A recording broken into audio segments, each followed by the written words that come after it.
ओम शांति। पहले दिन के कोर्स में हम सब ने ये जाना है कि हमारी पहचान क्या है। तो क्या है हमारी पहचान? मैं कौन हूँ? मैं एक शांत स्वरूप आत्मा हूँ, पवित्र आत्मा हूँ, शक्ति स्वरूप आत्मा हूँ। 7 क्वालिटी सबको याद हो गई होगी। और सेकेंडली बताया गया कि मुझ आत्मा की 3 फैकल्टीज़ हैं, 3 शक्तियाँ हैं हमारी। कौन कौन सी हैं वो? मैं आत्मा मन, बुद्धि और संस्कार के थ्रू कर्म करती हूँ ना। मन का काम क्या है? थॉट क्रिएट करना। बुद्धि का काम क्या है?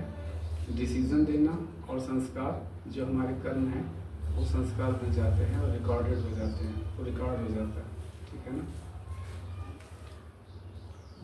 तो यहाँ पे हम एक चीज़ और समझेंगे कि जब मैं आत्मा परम धाम से यानी कि अपने घर से इस सृष्टि पर आए थे तो हमको ये शरीर मिला था कर्म करने के लिए।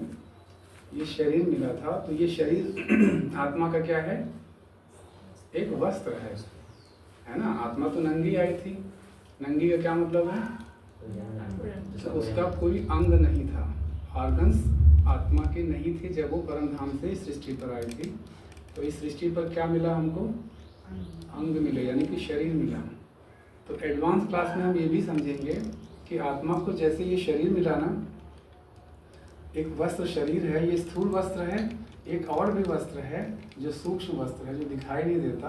और वो दूसरा वस्त्र कौन सा है? हमारा मन, बुद्धि और संस्कार। ये भी हमको मिला है और ये भी हमारा सूक्ष्म वस्त्र है, ठीक है ना। तो यहाँ पे हम ये समझ रहे हैं कि जो भी पार्ट हमको प्ले करने के लिए दिया गया है वो इस शरीर में आने के बाद हमको मिला है। आत्मा जब परम धाम में अपने पिता के साथ घर में है तो उस समय आत्मा की कोई स्टोरी नहीं है, कोई कहानी नहीं है। ये चीज़ समझ में आ रही ना। जब हम शरीर लेते हैं तो खेल वहाँ से शुरू होता है। ढेर सारे रिश्ते नाते और जितनी भी चीज़ें हैं वो शरीर लेने के बाद शुरू होती हैं। यानी कि अभी बताया गया कि आत्मा लगभग 84 जन्म लेती है एक कर्म में। ये चीज़ क्लियर है ना। यानी कि जब मैं आत्मा शरीर लेने के लिए ऊपर से आती हूँ तो मुझ आत्मा में 84 जन्मों की स्टोरी इमर्ज हो जाती है, ठीक है ना। वो स्टोरी उसमें फीड कर दी जाती है। और जब एक बार आत्मा परम धाम से नीचे आती है तो पूरे कल्प में वापस कभी नहीं जाती है ना। एक जन्म लेती है, फिर शरीर छोड़ती है, फिर अगला जन्म लेती है, फिर ऐसे करते करते वो 84 का पार्ट पूरा करती है। क्योंकि आत्मा के अंदर पूरे 84 जन्मों का पार्ट फीड होता है, ठीक है ना। तो 2 वस्त्र हमें मिलते हैं। एक वस्त्र है हमारा शरीर का वस्त्र और दूसरा है हमारा मन, बुद्धि, संस्कार का वस्त्र। तो जो भी हमारी स्टोरी है, कहानी है, वो शरीर लेने के बाद शुरू होती है। तो पहला इसमें था, पहला पॉइंट था ये, जिसका टाइटल था कि स्वयं के सत्य स्वरूप की पहचान। और अच्छे से हम आज समझेंगे कि हमारी वास्तविक पहचान क्या है। तो सबसे पहले हमने क्या देखा कि मैं आत्मा जब परम धाम में हूँ तो उस समय मेरी कोई भी स्टोरी नहीं है। परम धाम में ऊपर कोई आत्मा का माँ बाप, कोई भाई बहन, पति पत्नी, बच्चे, आत्मा का है कोई नहीं। आत्मा का एक ही रिश्ता है, किसके साथ है? उसके पिता के साथ है। और जब मैं आत्मा परम धाम में हूँ तो हमें याद भी नहीं है कि मेरा पिता मेरे साथ है, ये भी याद नहीं, क्योंकि कोई स्मृति नहीं है वहाँ पे। सारी स्मृति शरीर लेने के बाद होती है, ठीक है ना। तो मैं आत्मा कैसी हूँ? मुझे आत्मा की अपनी कोई स्टोरी नहीं, ये समझना बहुत ज़रूरी है, ठीक है ना। देह और देह की दुनिया से परे जाने के लिए कि जो भी कहानी यहाँ पे नीचे चल रही है वो सामयिक है। हमें वो पार्ट मिला है प्ले करने के लिए, वो मुझ आत्मा की अपनी कहानी नहीं है। तो पहला पॉइंट क्या हुआ कि मैं 0 स्टोरी वाली आत्मा हूँ। मेरी कोई भी स्टोरी अपनी नहीं है और मेरा न कोई पास्ट है और न ही कोई फ्यूचर है। मुझे आत्मा का न कोई पास्ट है न कोई फ्यूचर है। पास्ट और फ्यूचर किसका है? जो हम पार्ट प्ले कर रहे हैं, जो हमें स्टोरी मिली हुई है फिल्म में, उसका पास्ट और फ्यूचर है। लेकिन मुझे आत्मा का कोई पास्ट और फ्यूचर नहीं है। तो पहला पॉइंट, मैं 0 स्टोरी वाली आत्मा हूँ मेरा न कोई पास्ट है न कोई फ्यूचर है। ये भी क्लियर हुआ कि आत्मा ने दो वस्त्र पहने हैं, एक सूक्ष्म वस्त्र जो मन बुद्धि संस्कार के रूप में है, और दूसरा स्थूल वस्त्र जो हमारा ये शरीर है। ये दोनों हमारे वस्त्र हैं। शरीर लेने के बाद दुख और सुख, ये दोनों का पार्ट प्ले करना है। तो ये कब शुरू होता है? दुख और सुख कब शुरू होता है? क्योंकि हर पल हमारा शरीर बदल रहा है, ये समय चेंज हो रहा है। तो जब इस परिवर्तन से मैं आत्मा अपनी पहचान बनाने लगते हैं। पैदा हुआ बहुत छोटे, धीरे धीरे बड़े हुए, बुजुर्ग हुए, तो इन सारी चीज़ों से जब हम अपनी पहचान बना लेते हैं, तब वहाँ से दुख और सुख दोनों का पार्ट शुरू होता है। ठीक है, इसको हम सपने के एग्जाम्पल से समझ सकते हैं कि नींद में जो हम सपना देखते हैं, और उस समय ऐसा लगता है कि सपने की हर चीज़ बहुत ही रियल है, एकदम सही मेरे साथ ही घट रही है। लेकिन जैसे ही नींद खुलती है, क्या पता चलता है कि सपने में जो भी घटना घटी, जो भी हमारे कैरेक्टर्स थे, जो भी हमारा रोल था, परेशान होने का, दुखी होने का, रोने का, चिल्लाने का, भागने का, बहुत कुछ हो सकता है सपने में। तो सपने की ये सारी चीज़ें जागते ही क्या पता चलता है कि ये सब मेरे सपने में था, और इन सपने के किसी कैरेक्टर से मेरा कोई लेना देना नहीं है। नींद खुलते ही हम बहुत जल्दी भूल भी जाते हैं, है ना। जैसे उठते ही सपना याद रहता है, लेकिन आधे घंटे बाद ही शायद हमें नहीं याद रहता है कि क्या देखा था मैंने।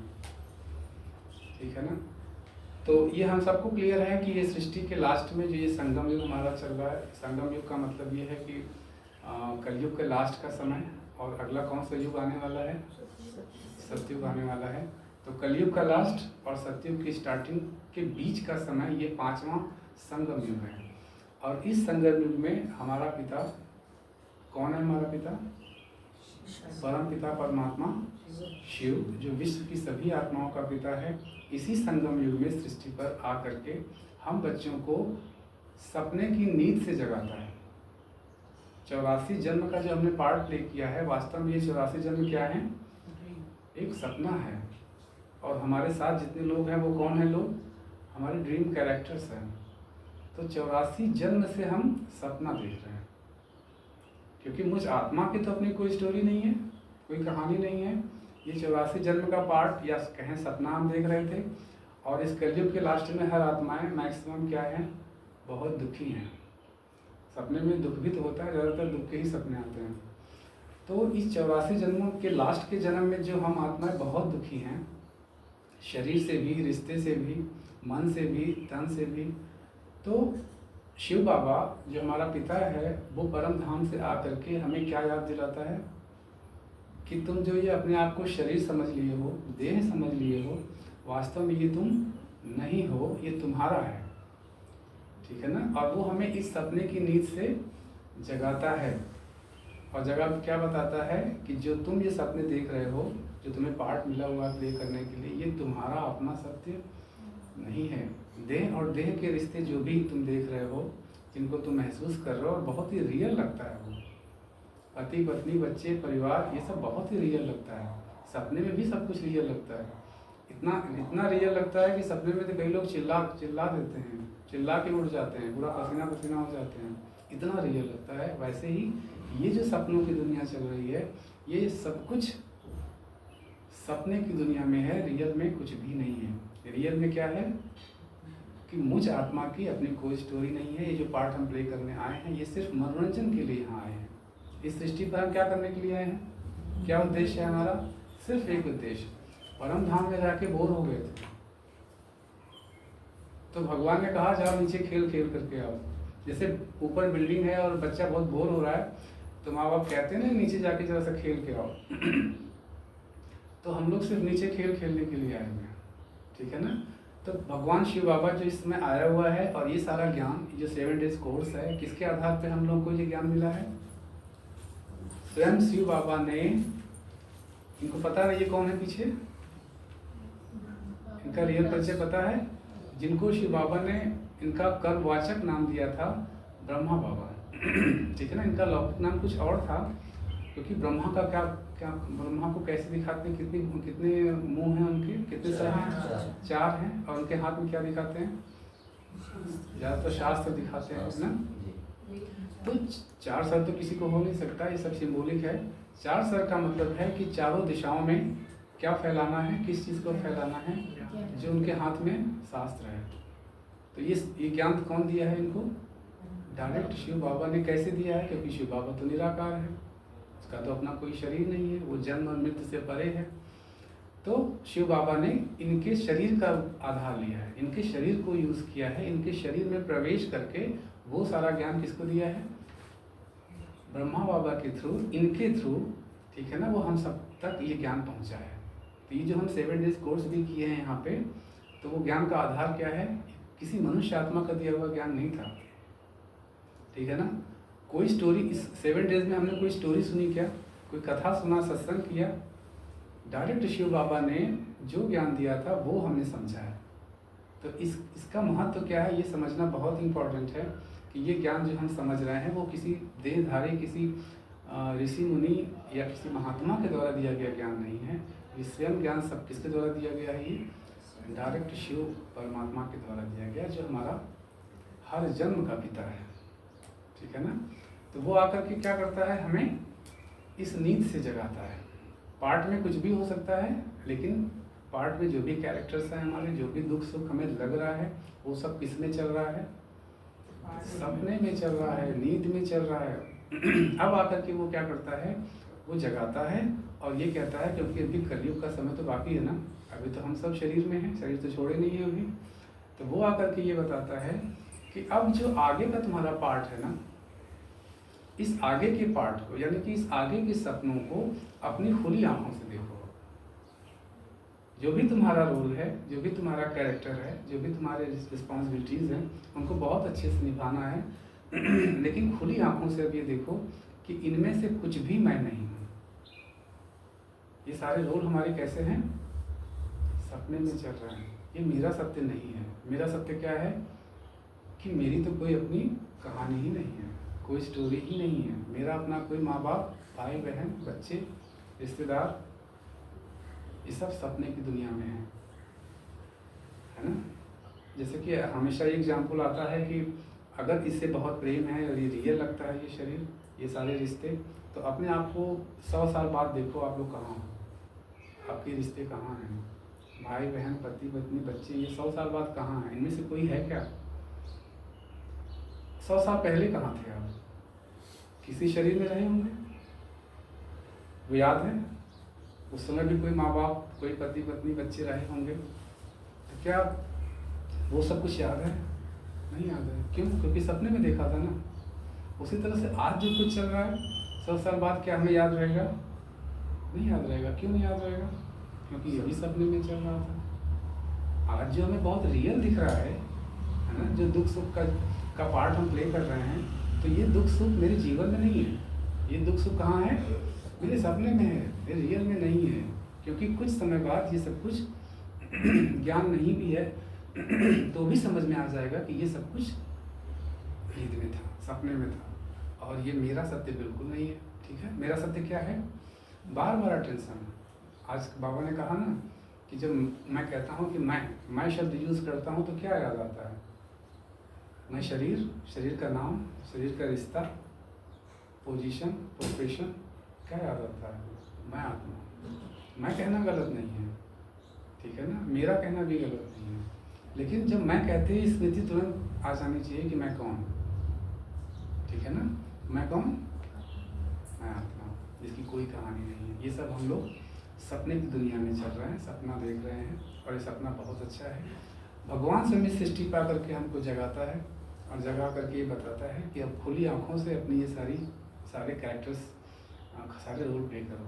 कोई भी फिल्म का एक्टर शूटिंग करता है तो उसको याद रहता है ना कि जो वो कैरेक्टर प्ले कर रहा है वो कैरेक्टर वो नहीं है, वो कोई और है और किसी और चीज़ का, किसी और कैरेक्टर का पार्ट प्ले कर रहा है, उसको याद रहता है ना। तो ये मैं शब्द हमेशा हमको ये याद दिलाना चाहिए कि जो भी हमारा रोल है ना, जो भी हम पार्ट प्ले कर रहे हैं अपने घर में, अपने ऑफिस में, अपने रिलेशन में, वो सिर्फ पार्ट प्ले कर रहे हैं, उनमें से मेरा सत्य कुछ भी नहीं है। ये पहला अवस्था जो हमारा है मन, तो मन में उठने वाले अच्छे या बुरे संकल्प भी मैं नहीं हूँ, क्योंकि संकल्प कौन से उठ रहे हैं? जो रिकॉर्डेड है, जो स्क्रिप्ट हमें मिली हुई है। पार्ट प्ले करने से पहले, कोई भी ड्रामा से पहले क्या बनता है? उसकी एक स्टोरी बनती है। उस स्टोरी में एक स्क्रिप्ट तैयार होता है कि हमें कौन सा पार्ट प्ले करना है। जब हम सुबह में उठते हैं तो वो स्टोरी हमें मिल जाती है, वो स्क्रिप्ट हमें मिल जाती है कि आज सारा दिन मुझे ऐसे ऐसे एक्टिंग करना है ना, ऐसे ऐसे मुझे बोलना है, ऐसे ऐसे सहना है या सामना करना है, जो भी चीज़ें हैं।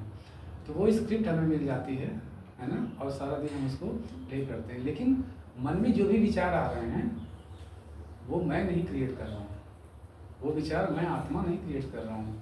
वो विचार क्या है? स्क्रिप्टेड है।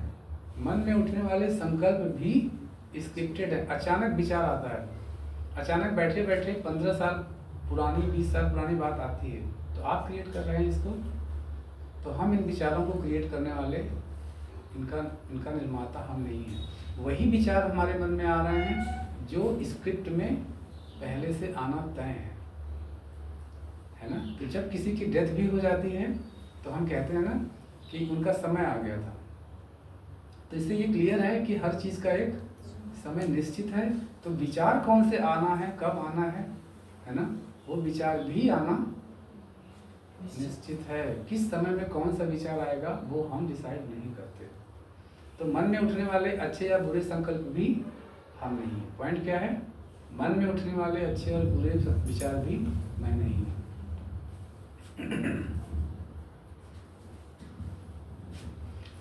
अभी तक सफरिंग क्यों हो रही थी? कि जो मन में अच्छे या बुरे विचार आ रहे थे, मैं आत्मा उनसे पहचान बना रही थी। अच्छे विचार आ गए तो मुझे लगा कि तुमने बड़ा अच्छा सोचा है, बुरे विचार आ गए तो हम अपने आप को पूछने भी लगते हैं कि ऐसे बुरे विचार क्यों हैं। तो जब मैं आत्मा इन अच्छे या बुरे विचारों से अपनी पहचान बनाने लगती हूँ, वहाँ से दुख शुरू होता है या वहाँ से सुख शुरू होता है। अच्छे विचार आ गए तो खुशी भी तो मिली, लेकिन ये क्लियर होना चाहिए कि ये विचार भी मेरे नहीं हैं। मेरे स्क्रिप्ट में जो है उसी तरह के ही विचार आ रहे हैं, ठीक है ना। स्क्रिप्टेड माइंड के लेंस से दूसरी आत्मा को देखते थे। स्क्रिप्टेड माइंड यानी कि जो मन में विचार हैं वो स्क्रिप्टेड हैं, प्री प्लान्ड हैं और पहले से तय हैं। तो उसके थ्रू हम दूसरे को देखते थे, दूसरे को जज करते थे अभी तक। जबकि मैं आत्मा स्क्रिप्टलेस है। मुझे आत्मा की अपना कोई स्क्रिप्ट नहीं है, कोई थॉट नहीं है। तो हम कह सकते हैं कि मैं आत्मा स्क्रिप्टलेस हूँ, थॉटलेस हूँ, बॉडीलेस हूँ, चेंजलेस हूँ। मुझ आत्मा में कभी कोई परिवर्तन नहीं आता। ये सबसे बड़ी क्वालिटी है आत्मा की कि आत्मा कभी भी बदलती नहीं है। इसलिए आत्मा को भी सत्य कहते हैं और परमात्मा को भी सत्य कहते हैं। और इसके लिए स्लोगन क्या है एक तरह का? सत्यम शिवम सुंदरम। सबने सुना हुआ है। सत्य कौन है? एक शिव ही सत्य है। तो अगर बाप सत्य है तो उसका बेटा भी सत्य है। तो शिव का बेटा कौन हुआ? हम सब आत्माएं, है ना। तो मेरा पिता सत्य है तो हम आत्माएं भी सत्य हैं। और सत्य की डिफिनीशन क्या होती है आप लोग नोट कर सकते हैं। सत्य की दो प्रकार की डिफिनीशन है। नंबर 1, सत्य कभी बदलता नहीं है, सत्य कभी चेंज नहीं होता है। और दूसरी क्वालिटी है सत्य की कि सत्य कभी मरता नहीं है, ठीक है। तो मुझ आत्मा की दोनों क्वालिटीज़ हैं। हम कभी बदलते नहीं हैं और हमारी कभी मृत्यु नहीं होती है। तो मैं आत्मा कैसे हूँ? स्क्रिप्टलेस, जिसकी कोई स्क्रिप्ट नहीं है, थॉटलेस, बॉडीलेस, चेंजलेस, ठीक है। यहाँ तक हो गया। बाबा ने हमेशा कहा है कि बच्चे तुम पार्टधारी हो। बाबा मतलब समझ में आ रहा है ना, बाबा किसके लिए कह रहे हैं? शिव बाबा के लिए, क्योंकि बाबा मतलब पिता, ठीक है ना। तो शिव हमारा पिता है, तो बार बार हम शिव पिता भी अपने पिता का जैसे लौकिक में हम नाम लेके नहीं बोलते ना, तो उसी तरह से हम बाबा को, शिव बाबा को भी हम डायरेक्ट बाबा भी बोले तो आप ये समझ जाएं कि हम इनकी बात नहीं कर रहे हैं। हम इनके भी जो पिता हैं शिव बाबा, हम उनकी बात कर रहे हैं, है ना। तो हम बार बार हम लोग बाबा शब्द यूज़ करेंगे। तो उसी शिव बाबा ने याद दिलाया है कि बच्चे तुम पार्टधारी हो, यानी कि तुम पार्ट नहीं हो, जो रोल प्ले कर रहा है वो तुम नहीं हो, उस रोल को प्ले करने वाले तुम एक्टर हो, पार्टधारी हो, ठीक है ना। अब तक मैं आत्मा हूँ का अभ्यास कौन कर रहा था? जो मेडिटेशन में हम ये अभ्यास करते हैं ना कि मैं आत्मा हूँ, कौन कर रहा था ये अभ्यास? हमारा मन कर रहा था। जो हमारा स्क्रिप्ट है वो कर रहा था कि मैं आत्मा हूँ। कोई भी मेडिटेशन जहाँ भी सिखाया जाता है वहाँ पे मन के लेवल से ही सारा मेडिटेशन कराया जाता है, जबकि मन तो मेरा है, मैं मन नहीं हूँ। तो मन ये थॉट क्रिएट कर रहा है कि मैं आत्मा हूँ। तो इसीलिए वो अनुभव भी जो हो रहे थे मेडिटेशन में, जो भी वो अनुभव हो रहे थे, क्या वो आत्मा का अनुभव हो रहा था? आत्मा तो सत्य है, और ऐसा कहा जाता है कि सत्य का अनुभव नहीं कर सकते, और दूसरा सत्य को देखा भी नहीं जा सकता। आत्मा सत्य है। आत्मा को देखा है किसी ने? आत्मा को देखा है? परमात्मा को देखा है? तो क्योंकि ये फिजिकल नहीं है, आत्मा और परमात्मा दोनों फिजिकल नहीं है, तो इनको देखा नहीं जा सकता, इनको सिर्फ जाना जा सकता है, और न देखा जा सकता है न ही अनुभव किया जा सकता है। आत्मा को अनुभव नहीं किया जा सकता, परमात्मा को अनुभव नहीं किया जा सकता है, इनको सिर्फ जाना जा सकता है। तो अनुभव किसको करते हैं हम? अनुभव किसको करते हैं? इल्यूजन को, भ्रम को अनुभव करते हैं। क्योंकि कोई भी खुशी मिली, खुशी का अनुभव हुआ, तो वो भ्रम क्यों है? क्योंकि थोड़ी देर के लिए। दुख भी अगर महसूस हमने किया तो वो भी भ्रम क्यों है? क्योंकि थोड़े समय के लिए, बहुत जल्द वो बदल जाने वाला है। तो जो चीज़ बदल रहा है वो सत्य नहीं है। ये चीज़ क्लियर है? जो बदल रहा है वो सत्य नहीं है। अनुभव तो हर पल बदल रहे हैं, सुबह से लेकर शाम तक कितनी बार हमारे इमोशंस चेंज हो रहे हैं, इसलिए ये सत्य नहीं है। कल पूरा दिन हमारा मूड कैसा रहा, कब क्या क्या हमने अनुभव किया, क्या क्या थॉट मन में आया, कुछ याद है? कुछ भी याद नहीं है। एक दिन में मनुष्य मन जो है वो कितने विचार करता है? लगभग 60 से 65,000 एक दिन में। 24 घंटे में ये मन हमारा 65,000 विचार करता है। याद है 65,000 कल क्या क्या विचार किए थे? हाँ, इससे डिपेंड करता है कि मानसिक अवस्था कैसी है। अगर ये फिगर जो है ना, जब हम सब कुछ नॉर्मल है तब का है ना। अगर कोई हलचल है, कोई प्रॉब्लम है, तो वो इससे ज़्यादा भी हो जाता है, ठीक है ना। लेकिन हमें याद रहता है कि हमने कितने विचार किए, कुछ याद नहीं है, इसलिए वो सत्य नहीं है। तो मन में उठने वाले विचार सत्य नहीं है, क्योंकि वो प्रतिपल बदल रहे हैं, ठीक है।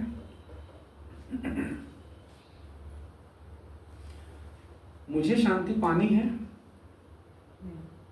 राजयोग मेडिटेशन जो यहाँ पे सिखाया जा रहा है, उसका ये मन की शांति के लिए ये राजयोग नहीं है। कहते हैं ना कि वहाँ जाके मुझे बहुत शांति मिलती है। किसको शांति मिलती है? मन को। तो मन भी तो हमारा वस्त्र है ना। और आत्मा को शांति की जरूरत है क्या? आत्मा तो 7 गुणों से मिलकर बनी हुई है, जिसमें ऑलरेडी शांति भी एक गुण है। तो हम ओम शांति कहते हैं ना। तो ओम शांति का मतलब क्या होता है? हम एक दूसरे को याद दिलाते हैं कि हम कैसी आत्मा हैं, शांत स्वरूप आत्मा है। तो हम हैं। हम कभी नहीं कहते कि अभी आए हैं मेडिटेशन करेंगे तब शांति मिलेगी हमको। हम तो बोल रहे हैं ना कि मैं शांत स्वरूप आत्मा हूँ, ओम शांति। तो जो ऑलरेडी शांत स्वरूप है, उसे किसी मेडिटेशन से शांति और मिलेगी क्या? किसी भी मेडिटेशन से या किसी भी कर्मकांड से आत्मा की शांति न कम हो सकती है न ज़्यादा हो सकती है। वो 100% शांत है आत्मा, कि कुछ भी करने से उसकी शांति न एडिशन होगी न सब्ट्रैक्शन होगा, न घटेगी न बढ़ेगी। और ये 7 गुण की बात कर रहे हैं, है ना। जो आत्मा के 7 गुण हैं, ये आत्मा के अंदर कांस्टेंट हैं। किसी भी चीज़ों से कुछ भी कर लेने से उसकी क्वालिटीज कभी न कम होगी न ज़्यादा होगी। और यही है भाव समान अवस्था। परमात्मा की भी सेम यही स्थिति है ना। इसको याद करने से हमें शांति महसूस होती है। शांति महसूस किसको हो रही है? आत्मा को कि मन को? मन को हो रही है। और मन की शांति अगर हम ले रहे हैं तो निश्चित रूप से वो हमेशा के लिए नहीं है। मन ने अगर शांति अनुभव किया, बड़ा अच्छा लगा, तो मेडिटेशन के बाद जैसे ही बाहर गए, सारा समय फिर से वही अशांति, वही सारा कुछ पार्ट में फंस गए। तो ये मेडिटेशन मन की शांति के लिए बिल्कुल नहीं है। इस भ्रम से तुरंत बाहर आना है कि हमें शांति पानी नहीं है, हम शांति पाने के लिए मेडिटेशन नहीं सीख रहे हैं। ये सारा ज्ञान शांति पाने के लिए नहीं है ना?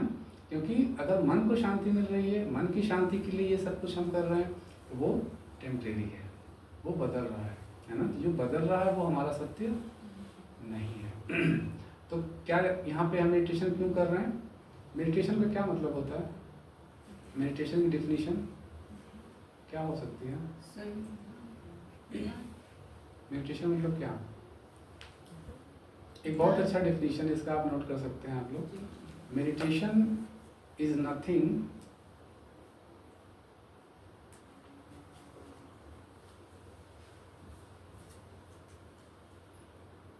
But realization of the truth. Realization of the truth, ये मेडिटेशन है। तो मेडिटेशन फिर हमें अपने सत्य का रियलाइजेशन क्या खाली मेडिटेशन के समय होना चाहिए, या 24 घंटे जब भी हम होश में हैं, नींद में से बाहर हैं, तो हमें ये हमेशा याद रहना चाहिए ना, ये रियलाइजेशन तो हमेशा ना कि मैं कौन हूँ। तो क्लियर हुआ? Meditation means realization of the truth, अपने सत्य स्वरूप में रहना, ये मेडिटेशन है।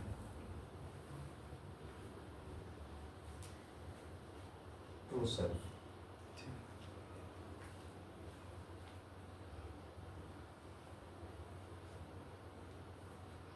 आत्मा का प्रेम कभी नहीं बदलता। आत्मा का प्रेम बाप समान है। भगवान का प्रेम कभी बदलता है, कम ज़्यादा होता है। वो जैसे वो एक समान बाप का प्रेम है, यानी कि परमात्मा का प्रेम है, वो कभी कम ज़्यादा नहीं होता। उसी तरह से आत्मा का भी प्रेम एक समान है। लेकिन आत्मा मन को अपनी पहचान बना के मन से अगर किसी से प्रेम कर रही है तो वो एक जैसा रहेगा? मन का प्रेम कभी भी एक जैसा नहीं रहेगा, वो हमेशा कम ज़्यादा होता रहेगा। और कब प्रेम नफरत में बदलेगा हमको भी नहीं पता चलेगा, क्योंकि हम मन से अपनी पहचान बना के चल रहे हैं। तो मन का प्रेम परिवर्तनशील है, वो बदल रहा है, वो एक जैसा नहीं है। लेकिन अगर हम आत्मा का प्रेम है, स्वयं को आत्मा समझ रहे हैं, सामने वाले को भी आत्मा समझ रहे हैं, तो दोनों का प्रेम कभी भी अपने लिए भी और एक दूसरे के लिए भी कम नहीं होगा, वो एक जैसा ही होगा, निरंतर होगा। बहुत क्लियर हो गया कि राजयोग मन को शांत करने का योग नहीं है, ये ज्ञान मन से भी परे ले जाने का है। बाकी जगह तो हम वहीं तक पहुंचते हैं ना कि ये सीखने से, ये समझने से, ये मेडिटेशन करने से बड़ी शांति मिलती है, बड़ा अच्छा लगता है। तो अच्छा भी किसको लग रहा है?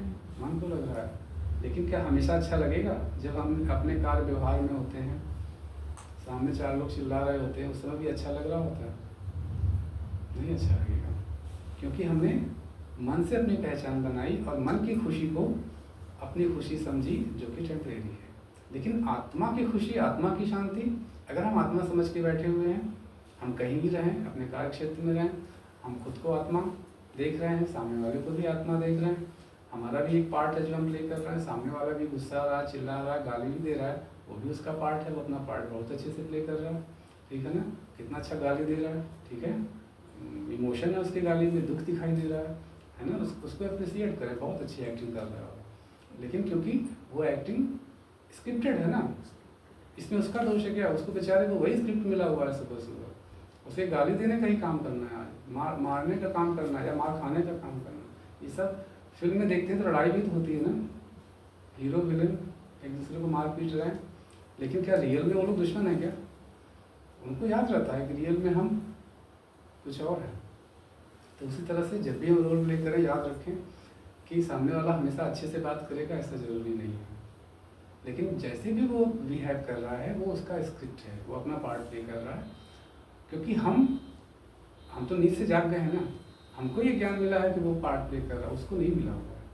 तो वो भी रहम का पात्र है ना? कि हम गुस्सा करने लगे, तो गुस्सा करने लगे तो कोई बात नहीं, गुस्से को भी साक्षी होकर देखना है कि इस समय ये गुस्से का पार्ट है मेरा, लेकिन मैं आत्मा गुस्सा कर रही हूँ, ये कब होगा? जब हमेशा मुझे आत्मा का ज्ञान होगा कि ये गुस्सा करने का भी आत्मा का पार्ट नहीं चल रहा है, ये मुझे जो रोल मिला है वो मैं प्ले कर रही हूँ। मुझे कोई गुस्सा नहीं आ रहा, मेरे पार्ट में गुस्सा चल रहा है, लेकिन इतना डिटैचमेंट का अभ्यास होना चाहिए। ठीक है ना। कई बार लोग कहते हैं कि खाली मुख का मौन नहीं बल्कि मन का भी मौन होना चाहिए। अक्सर लोग बताते हैं कि मन से भी मौन हो जाओ, तो मन से मौन हो सकते हैं क्या? मुख से भी मौन तो हो सकते हैं, मुंह को बंद टेप लगा लिया, बंद हो गया हूँ, लेकिन मन को कौन सा टेप लगा सकते हैं? हमें कुछ नहीं बोलना है, ये भी एक थॉट है। मिनिमम वन रहेगा, वन तो रहेगा। हमें शांत रहना है, किसी ने कहा, ये भी एक थॉट है। पिछली बार हम लोगों ने एग्जाम्पल क्या दिया था, किसका? बंदर का। अगर हम कहें आपसे कि अगले 1 मिनट तक सब कुछ सोचना, लेकिन बंदर के बारे में नहीं सोचना। सब लोग 1 मिनट के लिए साइलेंस हो गए, फिर सबने अपना अनुभव बताया कि भाई किसने बंदर के बारे में बिल्कुल नहीं सोचा। तो सबने क्या बताया? वास्तव में बंदर के अलावा कुछ नहीं सोचा।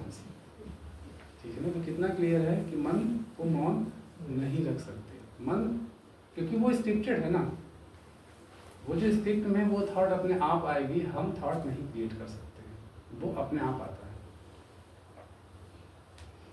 बॉडी के मूवमेंट और मन के बदलते संकल्पों को देखने वाली मैं आत्मा एक साइलेंस विटनेस हूँ, क्योंकि बॉडी के भी मूवमेंट्स चेंज हो रहे हैं, मन के संकल्प भी हमेशा बदल रहे हैं, है ना।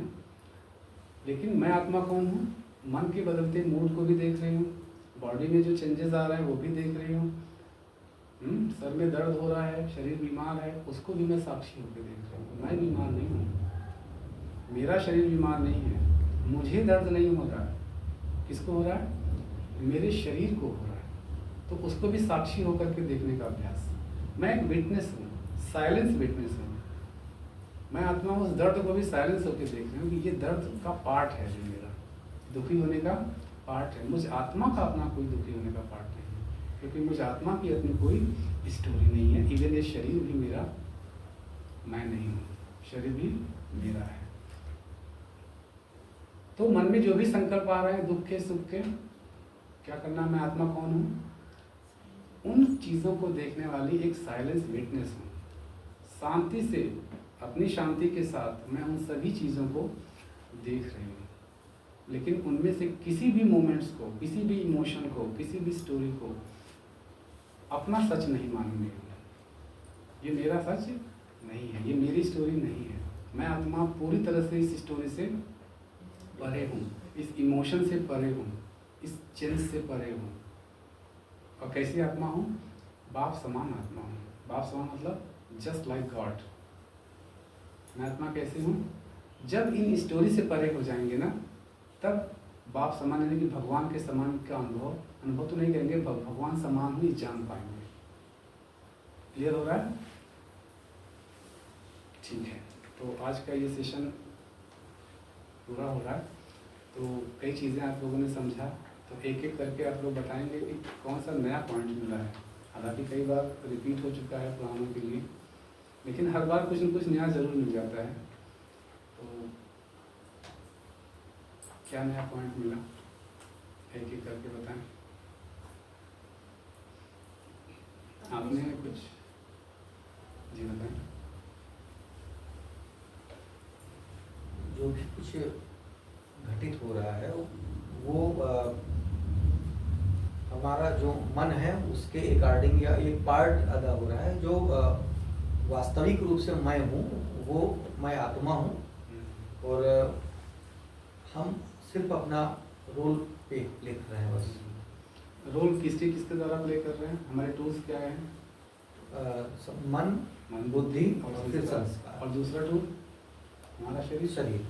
ये दोनों हमारे टूल हैं जी। एक सूक्ष्म है, यानी जो दिखाई नहीं दे रहा मन बुद्धि संस्कार, और दूसरा जो हमारा शरीर है टूल है वो वो दिखाई देती है। तो इन दो टूल के सहारे हम ये पार्ट प्ले कर रहे हैं, है ना जी। अपने सत्य स्वरूप में रहना ही मेडिटेशन।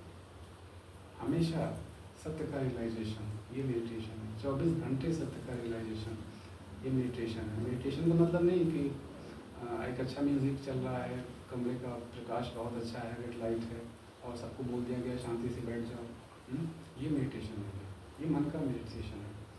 हो सकता है कि ऐसे में अगर 1 मिनट में 40 विचार आ रहे हैं, है ना, सबको बोला गया कि एकदम साइलेंस में बैठो, तो हो सकता है कि 10-12 विचार तक आ जाए, लेकिन मन कभी पूरी तरह से थॉटलेस हो जाए, ये कभी नहीं हो सकता। और इम्पॉर्टेंट है कि अगर आधे घंटे भी हमने मेडिटेशन किया तो वो सिर्फ आधे घंटे का साइलेंस रह सकता है, थोड़ा बहुत, है ना। जहाँ पे मन को एक साथ 40, 45, 50 विचार करना पड़ रहा है, वहाँ पे अगर हम 10-12 विचार तक कर रहे हैं तो रिलैक्स तो मन को मिलेगा ही ना।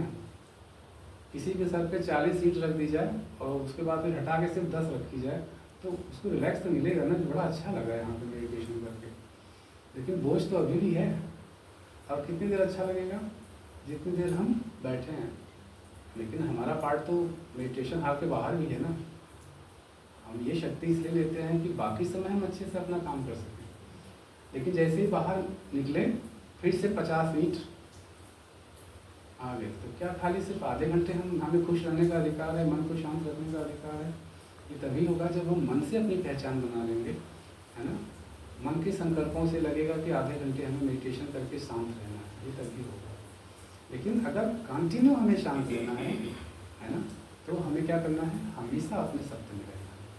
मैं आत्मा साइलेंस शांत स्वरूप हूँ और शांति ये मेरा निजी गुण है, इसके लिए मुझे कुछ भी नहीं करना है। बस जाग जाना है कि शरीर का मन अलग है, शरीर और मन अलग है, मैं अलग हूँ। जी। जैसे कि इस क्लास में जो काफ़ी समय से कर ही रहे हैं, लेकिन इसमें जो चीज़ प्रतिपल बदल रही, चाहे वो हमारे मन के संकल्प हैं और चाहे वो बॉडी, वो प्रतिपल बदल रही है। बच्चे से हम बड़े होते गए और धीरे धीरे हम बूढ़े भी हो जाएंगे। तो इन सबको देखने वाली मैं साइलेंट विटनेस हूँ। मैं आत्मा साइलेंस विटनेस हूँ, बदलते संकल्पों को भी देख रही हूँ, बदलते शरीर को भी देख रही हूँ। एक दिन शरीर है तो भी मैं हूँ, एक दिन शरीर नहीं है तो भी मैं हूँ। मैं आत्मा, इस सृष्टि पर ऐसा कोई समय नहीं था, ऐसा कोई समय नहीं था जब मैं नहीं थी, और आने वाले समय में भी ऐसा कोई समय नहीं होगा जब मैं नहीं रहूँगी। शुरू से लेकर अंत तक, इसका तो कहते हैं ना शुरुआत है ना अंत है, इसके इसीलिए इसको अनादि कहते हैं। जिसका ना शुरुआत, एक सर्किल है, सर्किल को क्या बोलेंगे, कहाँ से शुरू हुआ होगा, तो उसी तरह से ये अनादि है। जी। जो कुछ भी हो रहा है, हैपनिंग्स जो भी है, रोज करना, गुस्सा करना, खुश हो जाना, एवरीथिंग इज स्क्रिप्टेड है, पार्ट में स्क्रिप्टेड है। सब कुछ पहले से फिक्स्ड है, हर आत्मा अपना फिक्स्ड पार्ट प्ले कर रही है। तो इसीलिए बाबा ने बताया कि ड्रामा निर्दोष है, इसमें किसी का कोई दोष नहीं। जो भी हमने रोल देखा है पार्टधारी के रूप में, वो साक्षी रूप में देखना है।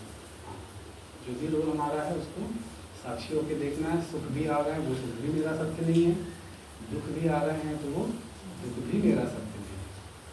जी। सत्य 2 प्रकार के होते हैं। सत्य कोई बदलता नहीं, सत्य कोई मरता नहीं। ये सत्य की परिभाषा है ना, डिफिनीशन, कि सत्य कभी चेंज नहीं हो रहा है, जो चेंज हो जाए वो सत्य नहीं है। शरीर सत्य है, क्यों सत्य नहीं है? क्योंकि हर पल बदल रहा है, हर पल बदल रहा है, इसलिए वो शरीर सत्य नहीं है। ठीक है जी। मन के उठने वाले अच्छे बुरे विचार मैं नहीं हूँ, मेरे नहीं, मेरे नहीं। मुझ आत्मा के नहीं। मन में जो भी संकल्प उठ रहे हैं वो स्क्रिप्टेड है।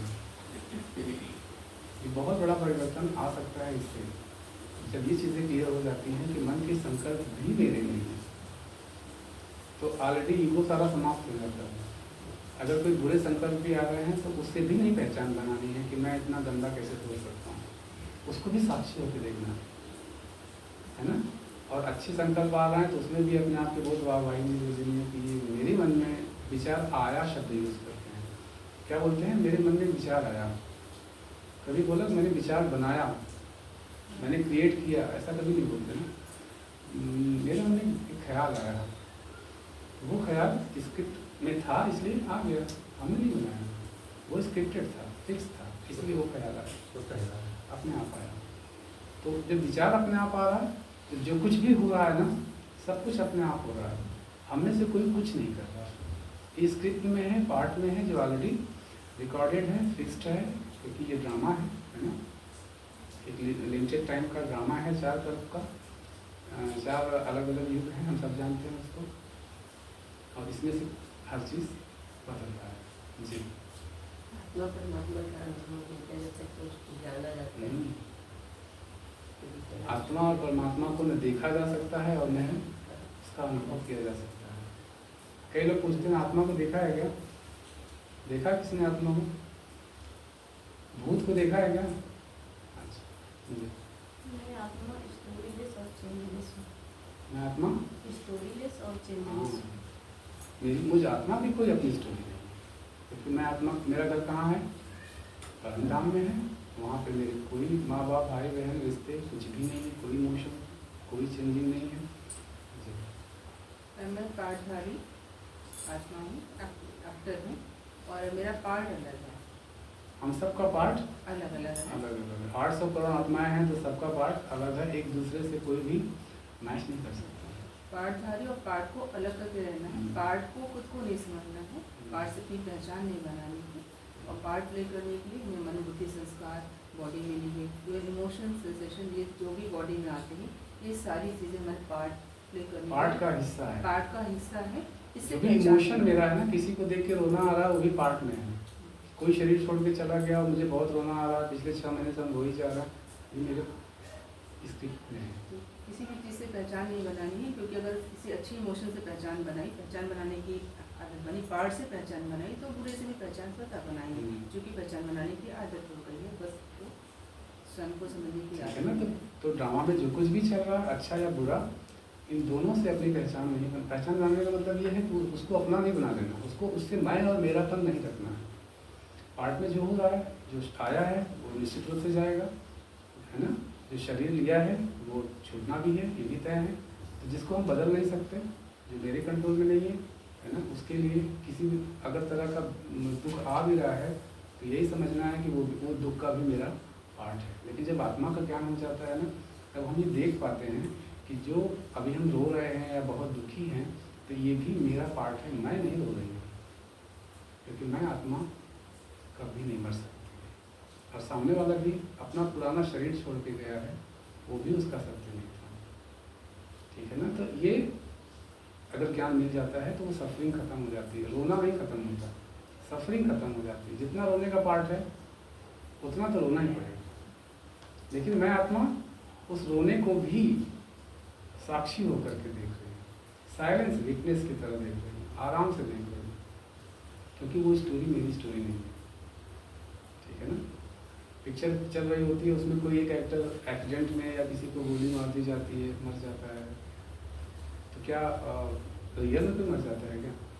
सबको पता है एक्टिंग है, तो ये भी एक्टिंग है, इसमें कोई पैदा भी हो रहा है और कोई शरीर छोड़ के चला भी जा रहा है, ठीक है। और किसी को कुछ कहना या कुछ पूछना? जैसे ये बात है, जो सपना हम देखते हैं, जो ड्रीम हम देखते हैं, वो एक पर्सनल लेवल पे देखते हैं, और जो ये सपना ये चल रहा है, ये आत्मा लेवल पर ड्रीम है। एक बात और आज समझ में आई, जो बहुत अच्छी लगी, कि जैसे हम रोज नींद में जो ड्रीम देखते हैं, ड्रीम में जो ड्रीम देखते हैं, वो हम भूल जाते हैं, ऐसे ही हम इस ड्रीम को भी भूल जाते हैं। इसीलिए 100 साल पहले क्या ड्रीम हमने देखा था, क्या पार्ट बजाया था, वो हमें 100 साल नहीं, 1 हफ्ते पहले आपने क्या खाया था, याद है क्या? वो भी याद नहीं है ना। किससे मुलाकात हुई थी, बहुत ध्यान देना पड़ता है, तब शायद याद है। भूलते जा रहे हैं, क्योंकि सपनों को भूलना ही पड़ता है, याद करके भी कोई फायदा नहीं है। रात में क्या सपना देखा, कब तक याद रखेंगे आप?